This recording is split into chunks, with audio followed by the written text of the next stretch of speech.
Oh, hello there and welcome back to my channel. This is yet another tutorial. So in today's tutorial, I'm going to be showing you how to do an invisible seam for granny squares. Now you will know that I've already done a granny square tutorial and that's already on my channel. So I will put a link to that below and at the end of the video.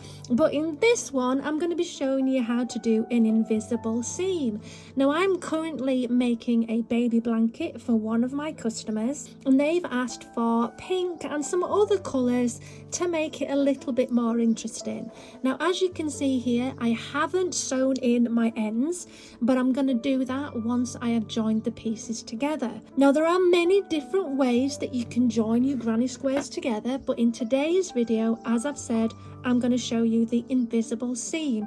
I will show you some other options in future videos. So I've got my two granny squares here, and what you might want to do before you start is get a table and get all of your granny squares out and design where you're going to put each one so it gives you a really nice effect. Now I've got 5 different ones, so I'm just going to show you the designs that I've made.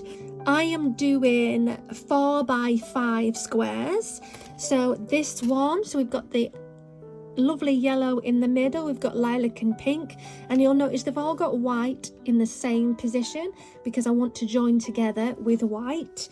So this is the next one. We've got lilac, white, this really nice mint green, another lilac, but this is a paler lilac, and then the white on the outside.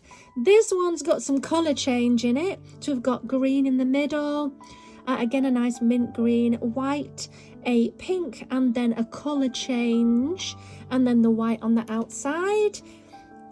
This one, again, colour change, white, pink, and purpley lilac with the white on the outside.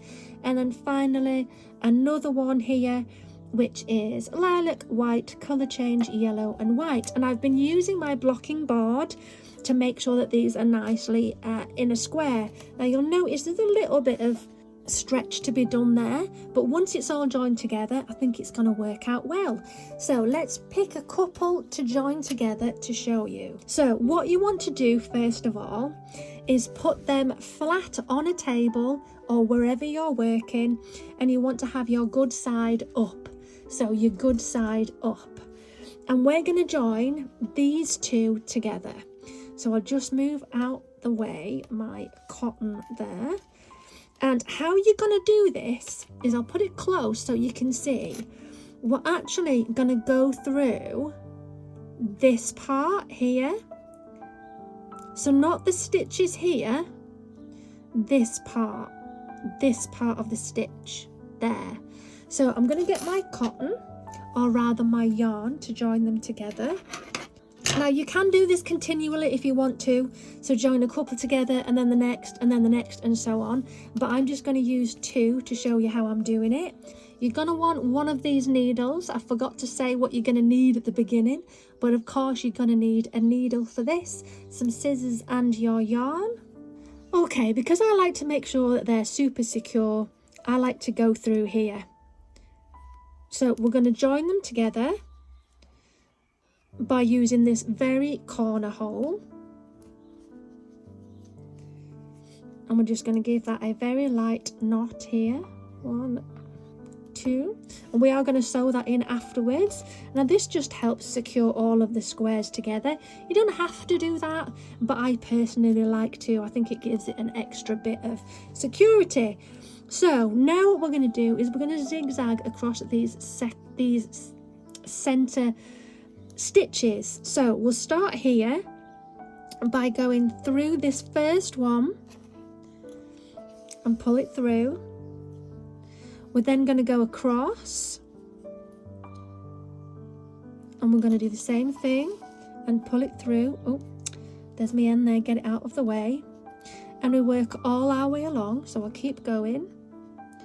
So back over to the other side.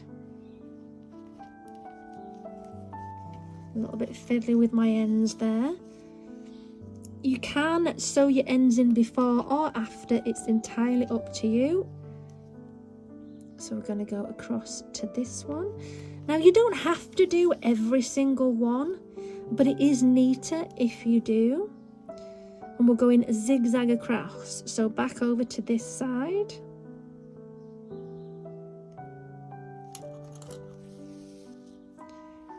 Now what I like to do as well is I give it a little bit of a pull every so often so that it sits nicely. And again, you don't have to do every single one. So let's keep going along. So I'll just hold it up so you can see where I'm going through. A bit fiddly, that one. Now it doesn't matter if you end up going through any of the fibres as you're doing this. It can actually help hold it together. Okay, so there we are. Now if I pull this tight, you will see it pulls all of that together. Give it a little bit of a pull back again, and you will see that you can't actually see the seam now. Plus, it means that it's reversible, so you can have it either way. Now I'm ever so slightly off there, but I will sort that out in a moment as I'm putting all the other squares on. But there we are. That is your invisible seam. Don't forget to give it a little bit of a pull at the end to make sure that it's all nicely closed up. And then you can knot your cotton at the end if you wish to through the 2 holes again like this. We're going to go through and just secure it a little bit more, ready to sew in my end. So there we go. That is my invisible seam. If you pull it open, you can see it there. But it's an invisible seam. So I hope you've enjoyed this video. If you did enjoy it and you want more tutorials, please post in the comments and feel free to subscribe. And if there's anything specific you want me to cover, do let me know. Thank you so much for watching.